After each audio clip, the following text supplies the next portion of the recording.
well, everybody kind of won in their own special way. No.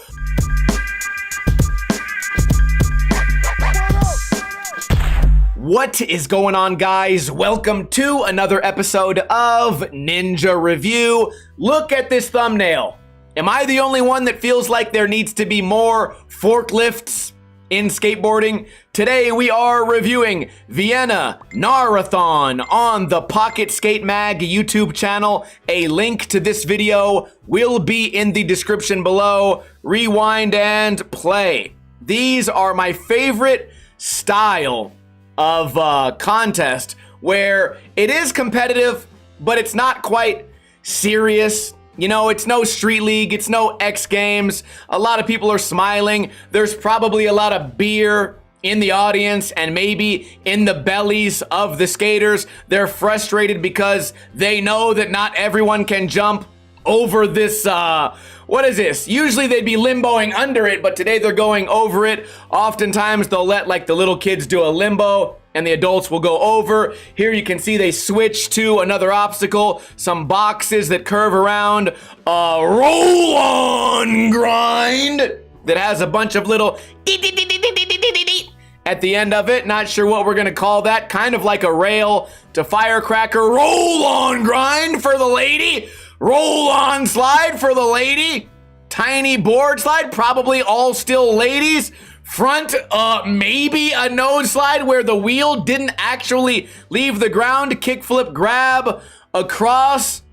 I definitely think these events are not only fun to watch, the highlights, the skating, the tricks, but they're also probably a lot of fun to go to. Kickflip front board from the kid with the helmet. Roll on grind into the front feeble. I like that everyone can kind of find a way to fit in here, regardless of your skill level, because there's always some way to be creative. And I don't mean by being the first guy to do the power ollie. Did that 50-50 even lock in the beginning? Absolutely not. Why are we showing this in the video? People, the special treatment has to come to an end. The grind 180 was fine, then the 180 into the grind. We're gonna go top rope, back Smith. We're clapping, we're drunk, we're nose slide, nollie flipping. What I was trying to say earlier is you're gonna have some skaters that are really good and some that are average, but everyone can find a way to skate the obstacle and try to do something entertaining. Rather than when you do stairs only, you get the guys going for switch tray, switch big heel, you know, the guys that have skated for a long time, and then there's a guy next to them doing his first ever varial flip. I also appreciate the guys that only skate transition have something to do whenever these events happen. We watched one not long ago where they were skating basically the front of a barn, and then they also had, what, rails there too. Doesn't even remotely get above the coping. No grab necessary on the nose grind, pop back in. Foot on the ledge, hand on the board, unnecessary. That guy's doing the real skateboarding. Gets up there, does the hard version of the tricks. Is this guy filming with a Game Boy? Really nice gap to back Smith.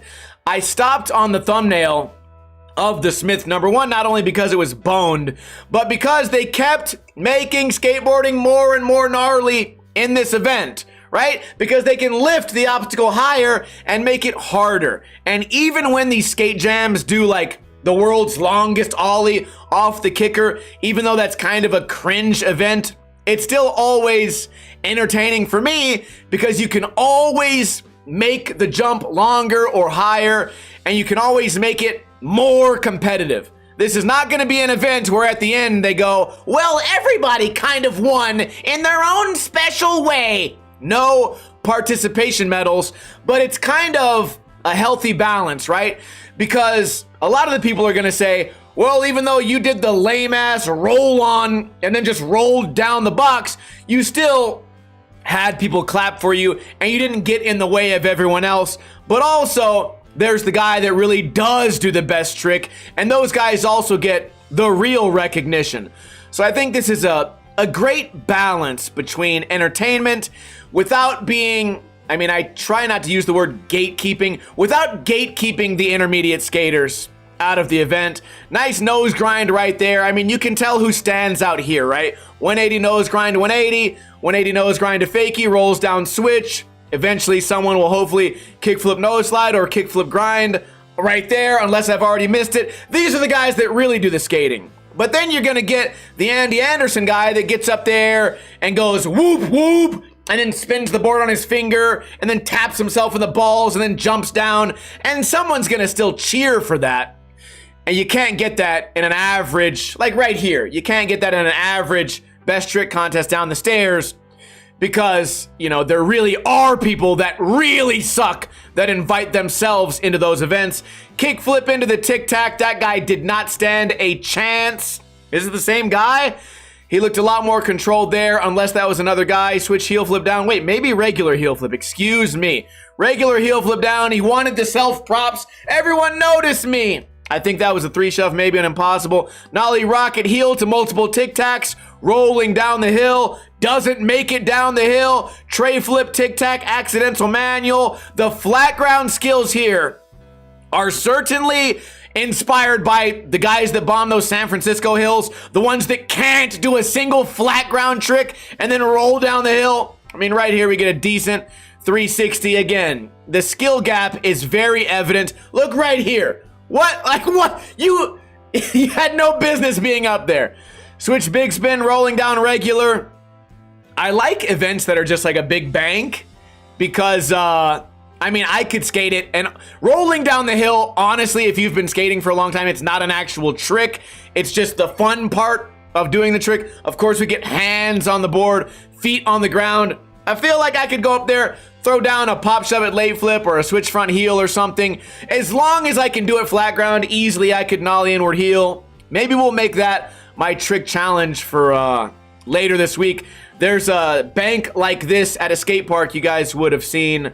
The most recent trick I did down it was nollie heel. I could probably go back and try to switch front heel. But overall, let's talk about the quality of the event. It looked like a lot of fun.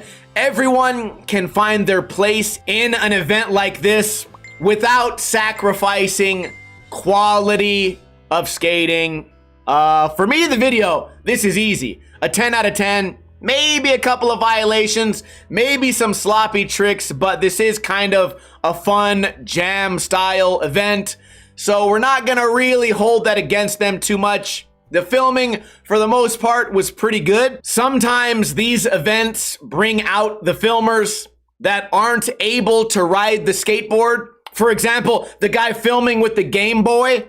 So sometimes you get recaps of these events in videos that are really bad. And the one on the Pocket Skate Mag YouTube channel, Vienna Gnarathon 2025, was filmed and edited mostly beautifully. Very good video. 10 out of 10 in my opinion. What do you guys think about everything I just talked about now? Do you guys see what I mean when I talk about this event as like an all-inclusive event without diluting what skateboarding is?